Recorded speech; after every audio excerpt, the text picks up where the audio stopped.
Ayan, pauwi na po ako niyan. Ito yung Hesna. Ayan, nakikita nyo po ang kabundukan na yan. Napakadelikado po yan daan na dito. Kasi pag umuulan, yan, yung daan na yan, nagbabagsakan ng mga bato. Yung pinakita ko po sa inyo, doon po ako, doon sa tuktok na yun, umakyat po ako. Nag-stop over lang po ako. Ang hirap magmaneho po dito, akala nyo. Lalo-lalo na, ang road na to is pababa at saka zigzag. Napakadelikado po ng daan na yan.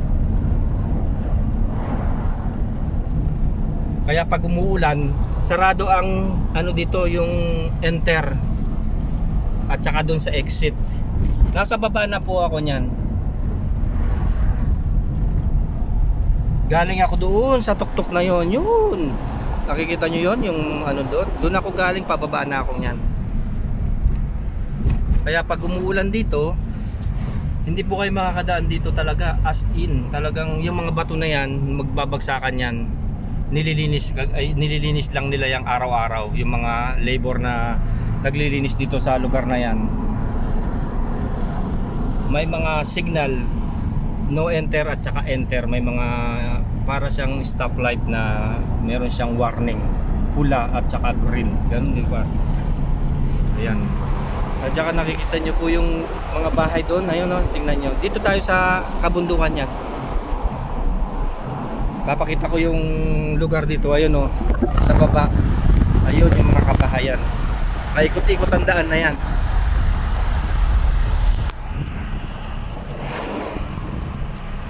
Oh.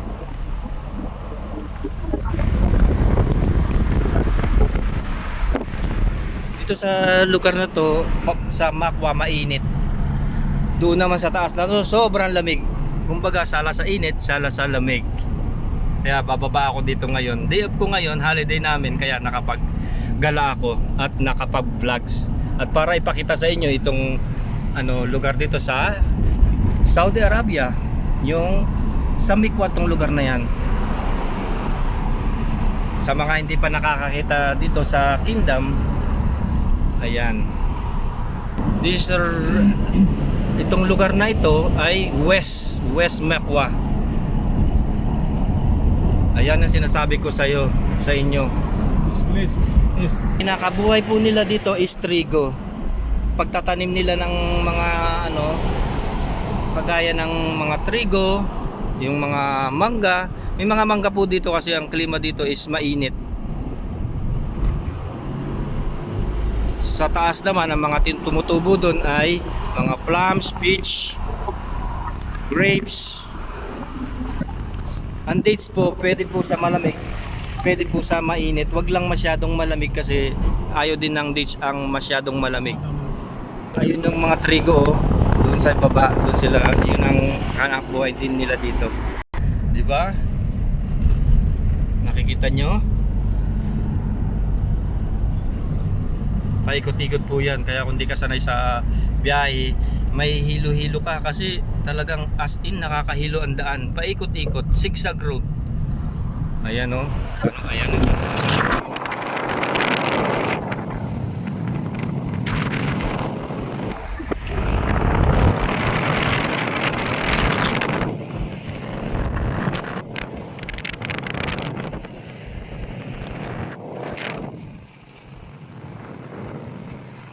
Nasa baba na po ako niyan, kaya nakikita ninyo ang bahay. Pero pag sa taas niyan, napakaliliit ng mga makikita ninyong bahay na yan.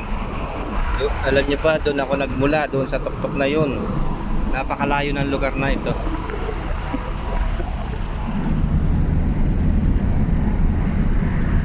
Ayan, nasa baba na tayo. Tignan nyo yung mga hanap buhay nila, mga kapayan. Kapag Ramadan yan, nagtitinda sila ng mga yung laham na sinasabi nila. Yan ang pinaka business din nila, yung pagtitinda ng tupa, pag-aalaga ng tupa, pag-aalaga ng camel, tsaka mga manok. Meron din dito pag-araw po ng Martes, nakikita niyo sa palengke. Ayan. At saka nakikita niyo yun sa bundok na yun ang bahay nila nung unang panahon. Hindi pa nila winasak, para siguro para makita ng mga henerasyon. Po sa inyo itong lugar na to. Ito yung pinaka parang probinsya po ito. At saka ang hanap buhay nila dito ay ang paggagawa ng ano, yung mga pag-harvest pala ng mga yung honey. Dahil sa lugar na yan, diyan dapat kayo gumagawa ng honey. Kasi po tahimik at walang masyadong tao, tahimik. At saka yung mga puno na yan, diyan sila namamalagi, lalo na pag namumulaklak yung mga halaman na yan, napakabango. Diyan sila kumukuha ng yung mga pukyutan, diyan sila nanirahan. At yung pinakita ko sa inyo na sa may bato, yung meron siyang tabla na bilog, doon yung nagpo-form ng ng honey. Tingnan niyo, wala pang mga hindi pa na-establish ang daan, talagang as in pa lang asphalt. Bago pa lang tong mga yan, siguro nung panahon wala talagang as in puro bato ang dadaanan mo diyan. Tingnan niyo ang lugar, probinsya talaga yan. Doon ako galing sa taas. Ayan, paikot-ikot kami niyan. Ito.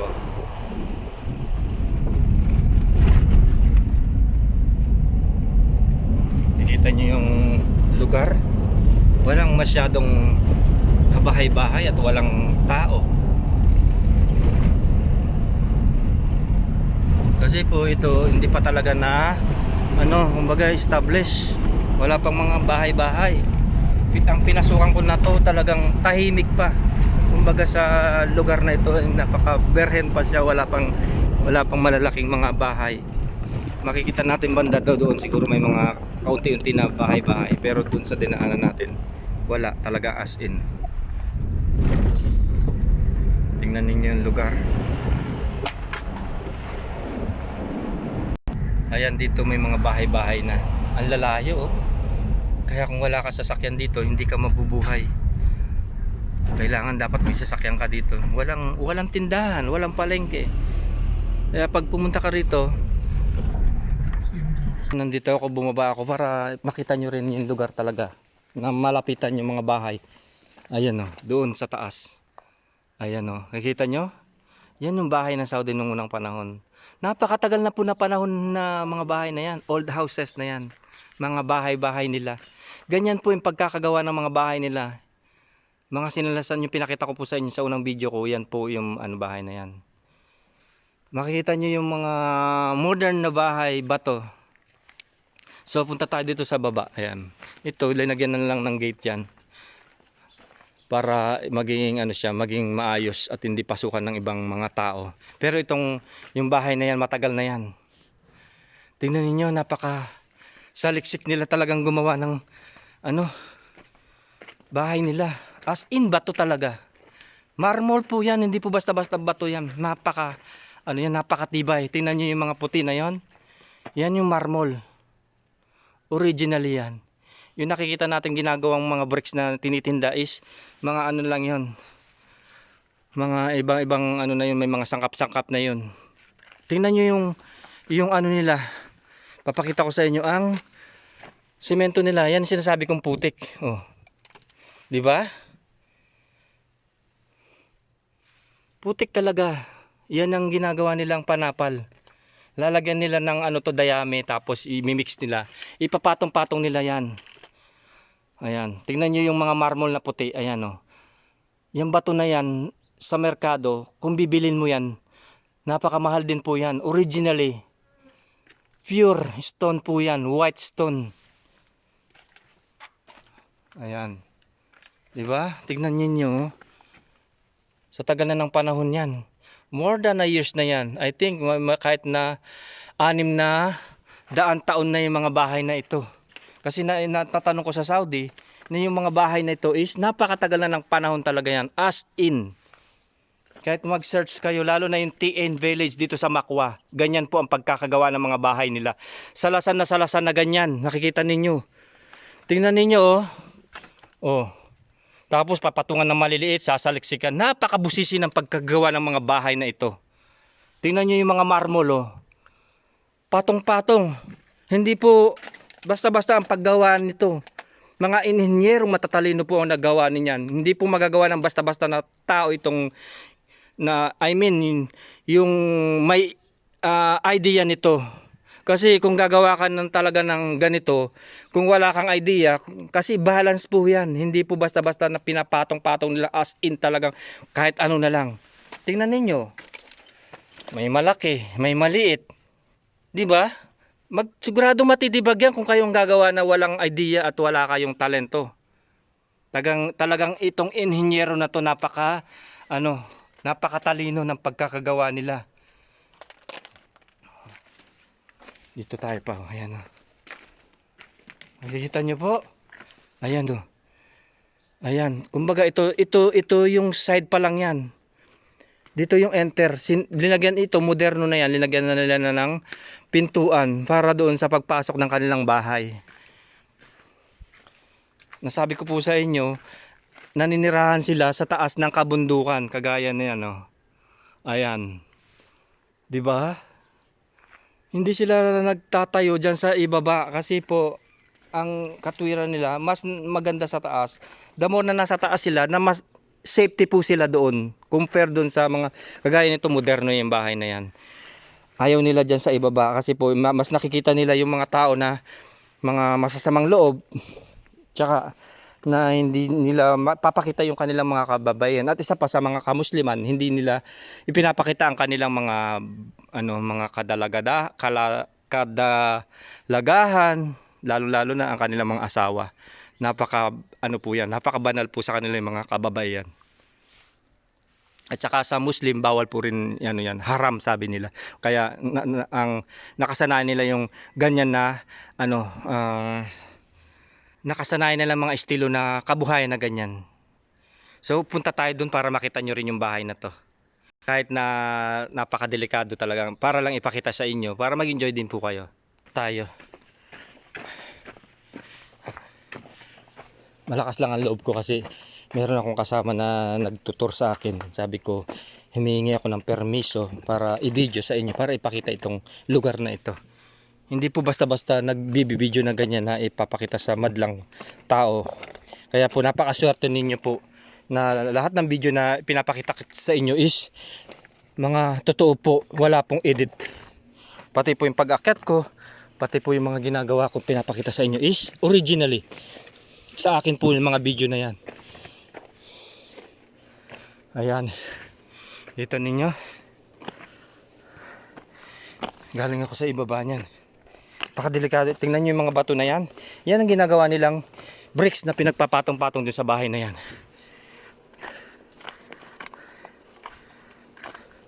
At saka po nabubuhay na dito, puno. Ayan ang sinasabi ko sa inyo, itong mga tinik na yan. Kinakain ng camel. Ayan.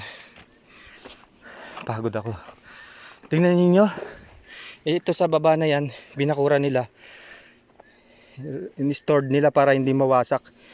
Ayan. Ayan ang sa ilalim. Tingnan nyo yung kwarto. Tingnan nyo yung simento nila. Bato. Ay mga bat. Nalilagyan ng putik. At saka pinapatong-patong na mga troso. Ayan o. Napakatagal na ng panahon yan, mga bahay na yan, mga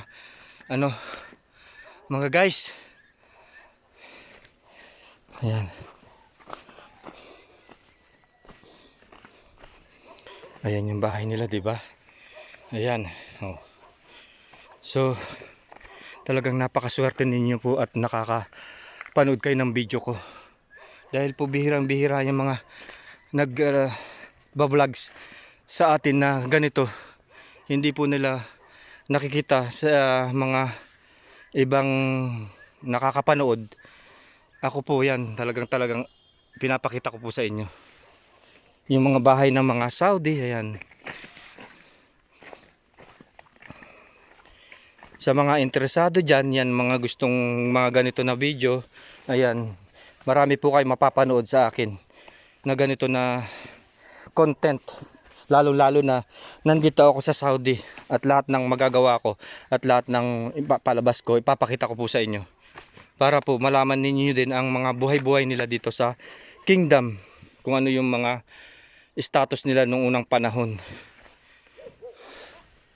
So akyat tayo doon sa isang dito yan sa baba na yan. Yung ano na yan, nawasak na yan, wala na yung mga roof nila. Siyempre sa tagal na ng panahon, ilang years na yan. More than a years na, mga nasa 600 years na. Meron talaga akong as in, kahit na i-search niyo sa YouTube, talaga itong mga bahay-bahay na yan is napakatagal na ng panahon yan. At saka hindi po masisira yan. Kahit na mamatay na tayo, mga kapaupuhan natin, nandyan pa rin yan. Tingnan nyo, marmol po yan as in, tingnan niyo solid. Ayan. Hindi po basta-basta na bato yung mga yan, napakamamahal po niyan. Kahit na ano kayo, bumili kayo sa paggawaan ng mga marble, talagang napakamahal po ng marble, lalo na sa paggagawa ng bahay. Originally bricks po yan. Yung nakikita natin na mga bricks is ano na lang po yun, mga fake. Ito po talagang originally, diyan sila kumuha ng mga idea sa Saudi, sa Middle East. Nakikita nyo sa mga design ng mga mayayaman, ganyan po ang design ng mga bahay nila. Kasi po napakaganda po niya, napakatibay. Kundi nyo po na itatanong. Tingnan niyo, ito'y bintana. Ayan pinagpatong-patong nila. Isang malaking dito, marmol, tapos pinatong-patong. Talagang balance, tingnan niyo. Ayan silip tayo. Ito'y bintana. Kita nyo? Ayan sa baba. Wasak na yung iba kasi. Ayan So punta naman tayo dun sa side doon.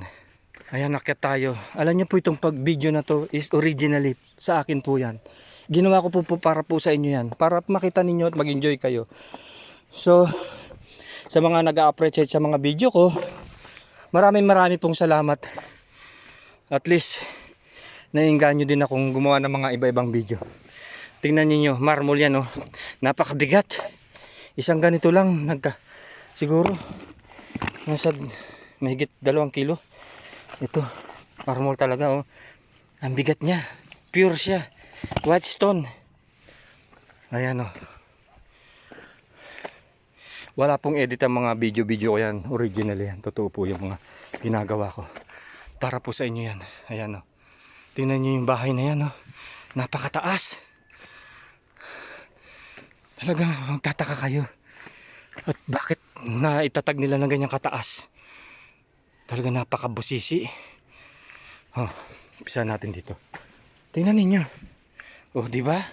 Tingnan niyo yung nagtatatag lang sa kanya yung maliit na bato na yan. Pataas, pataas. Ayan. Di ba? Napakaganda ng pagkakagawa. Hindi sinabi ko po sa inyo sa mga videos ko. Hindi basta-basta mga inhinyero ang gumagawa nito. Talagang may mga talento. Ayan, hindi naman nasa side ng sa side ng bundok hanggang doon.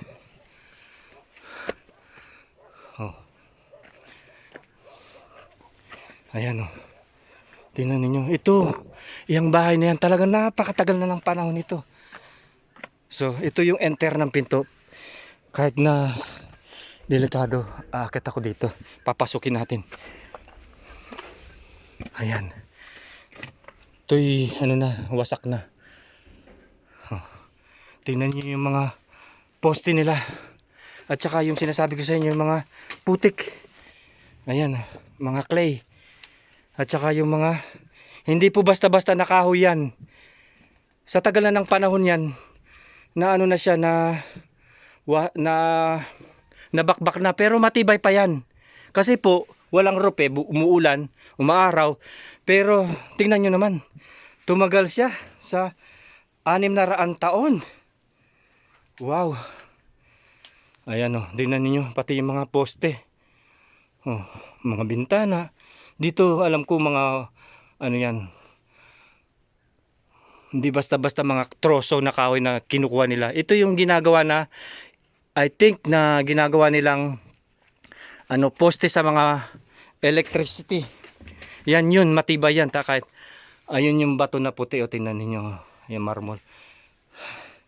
Napakatibay. Ayan, nasa loob ako. So akit tayo.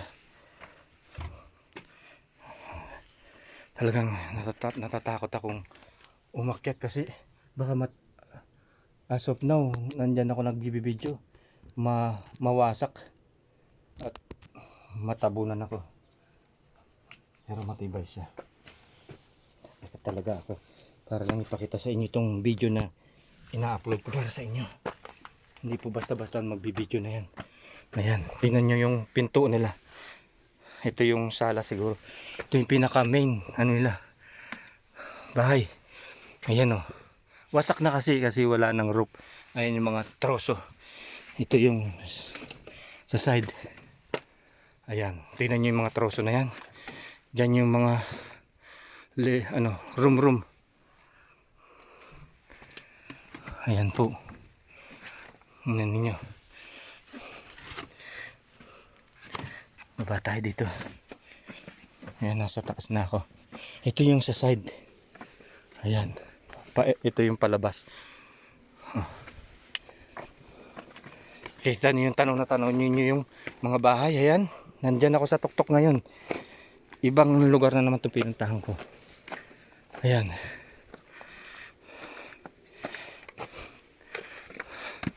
Aray ko. Ayan. Nasa taas na ako. Ayan. Tanaw na tanaw mo yung bahay na pinakita ko sa inyo.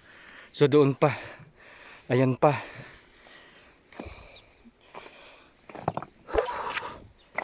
Punta tayo doon.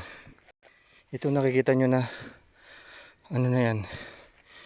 Mga bricks na yan. Mga marble na yan. Galing doon. Bumagsak siguro. So punta tayo doon. Pawis na pawis ako. Nakakapagod talaga mag video. Ang hirap mag vlogs para lang makita ng mga manonood. Pero sulit naman.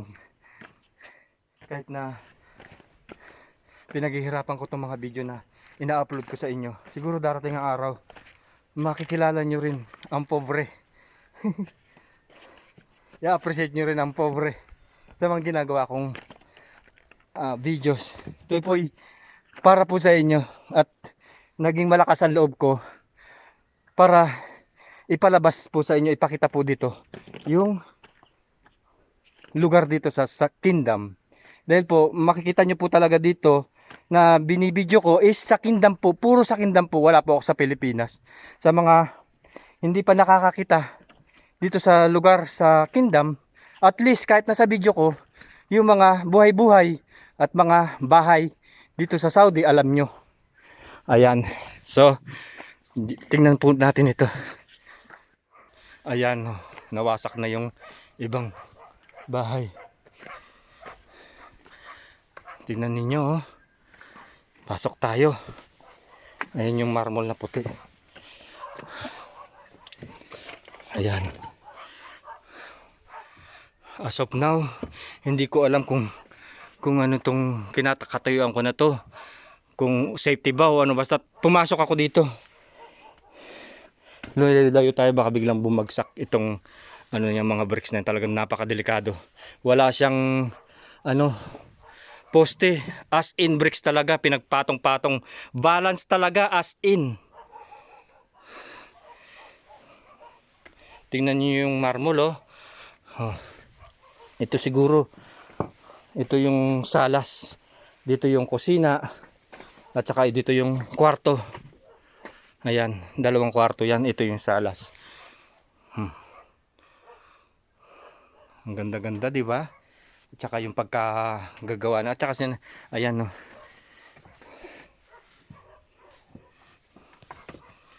At saka yung mga clay. Wala silang semento na ginamit. Malabo yung camera ko. Ayan.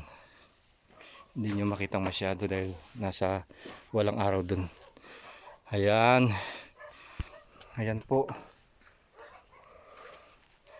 So, pakita natin yung mukha natin na para originally sa akin itong videos na yan. Para makita ng madlang people dyan sa iba-ibang lugar.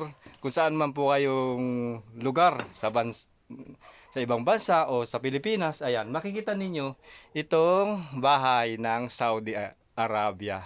Ng mga Saudi. Tingnan ninyo, oh. Wala siyang poste pero standing pa rin siya. Balance.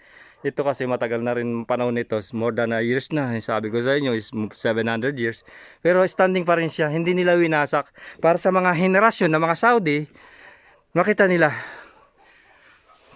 So, these houses is old houses of Saudi along years ago.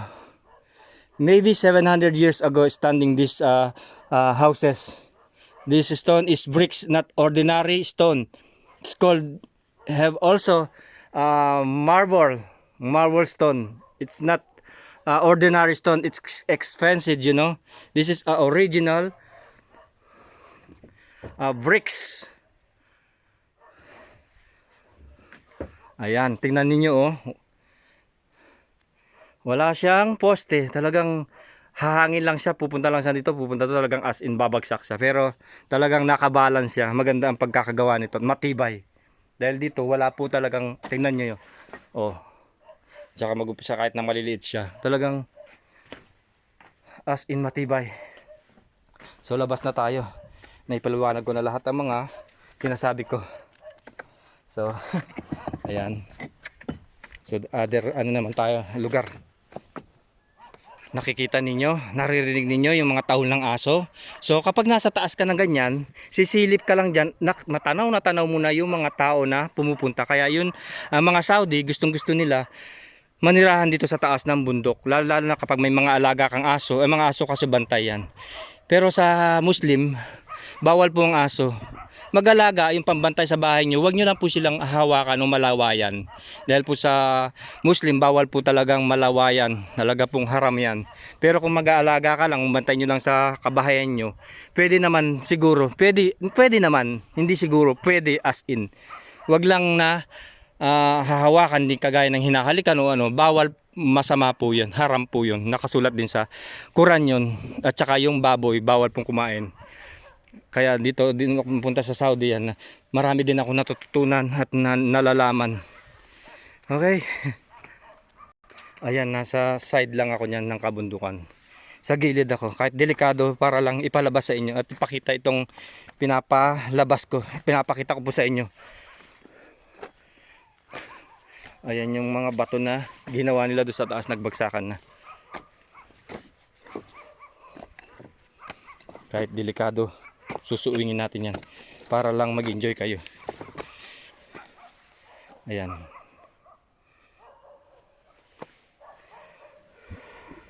Doon ako galing. So pupunta naman tayo dito sa side na yan.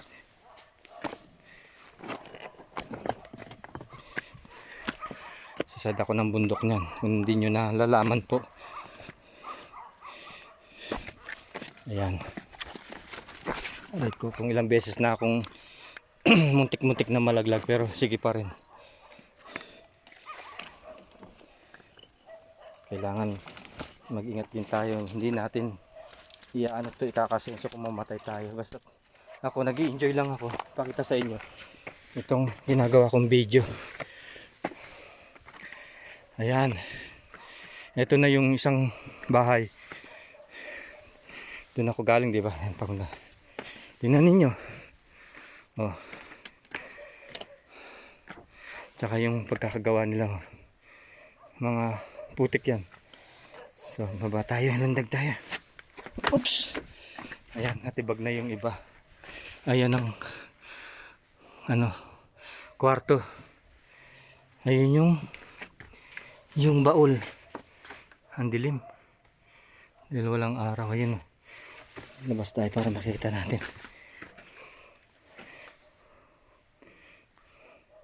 Ayun yung baul dun, yung mga gamit nila. Parang ataol. Naku po. Ayan. Nasa taas ako niyan. May hagdanan.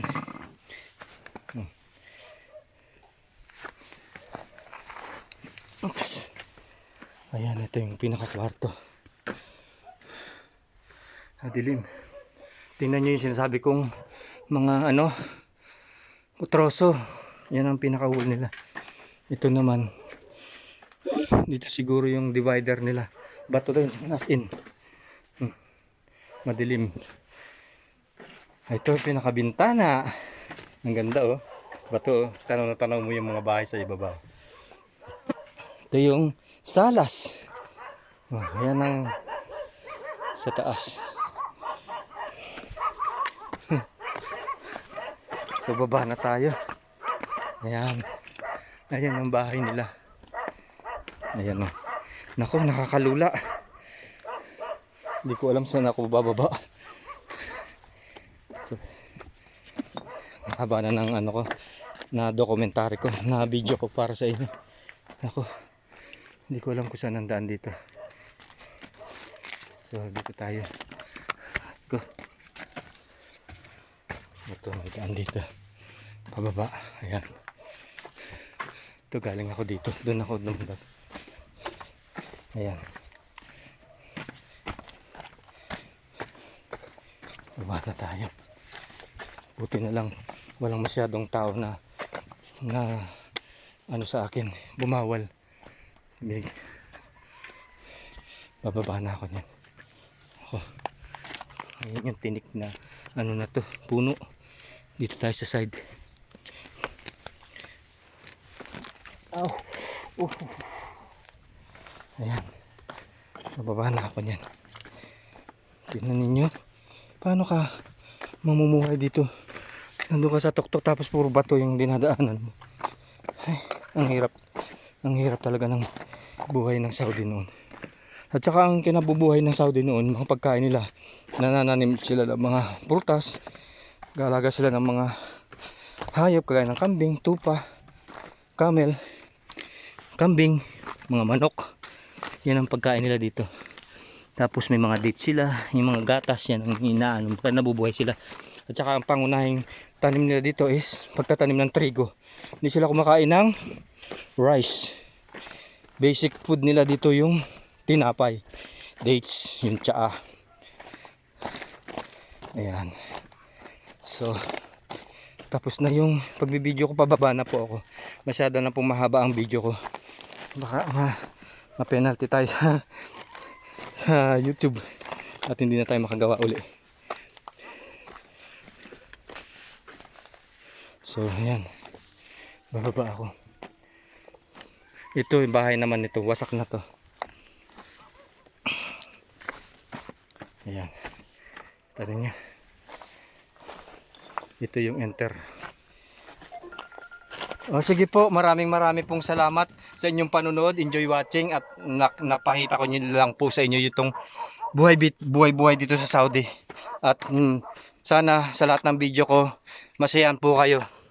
At saka mag-comment po kayo, mag-subscribe, Pobring Kapampangan, and don't forget hit the bell notification para updated po kayo sa lahat ng video na pinapanood nyo po sa akin. O sige po, maraming salamat.